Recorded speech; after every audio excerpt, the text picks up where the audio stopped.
আসসালামু আলাইকুম সুপ্রিয় দর্শক মণ্ডলী, কাছে অথবা দূরে যে যেখানে আছেন সকলকে জানাচ্ছি আন্তরিক মোবারক বা ধন্যবাদ মুসলিম টপ ওয়াজ লাইক পেজ থেকে। সুপ্রিয় দর্শক মণ্ডলী, কাবা শরীফের চারপাশে যখন লাব্বাইকা আল্লাহুম্মা লাব্বাইক লা শারীকা লাকা লাব্বাইক ইন্নাল হামদা ওয়ান নি'মাতা লাকা ওয়াল মুলক এই ধ্বনিতে প্রতিধ্বনিত হতে থাকবে, ঠিক তখনই আমরা দেখতে পাচ্ছি সেখানে একদম শূন্য। তার কারণ হলো করোনা ভাইরাস আসার কারণে সরকার ঘোষণা দিয়েছে ওমরা বন্ধ। কিন্তু আশ্চর্যের বিষয়, যখন চারপাশে মানুষের কলরব লাব্বাইক আল্লাহুম্মা লাব্বাইক সেই কলরব না থাকলেও আমরা দেখতে পাচ্ছি আবাবিল নামক পাখি এই কাবা শরীফের চারপাশে কিভাবে তারা ঘুরে বেড়াচ্ছে, তাওয়াফ করতেছে।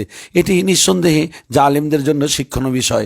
জালিমরা হুঁশিয়ার সাবধান হয়ে যেতে হবে, তা না হলে এই আবাবিল পাখি যে কোনো সময় যে কোনো মুহূর্তে এই জালিমদের উপরে আক্রমণ করার সম্ভাবনা রয়েছে 100%।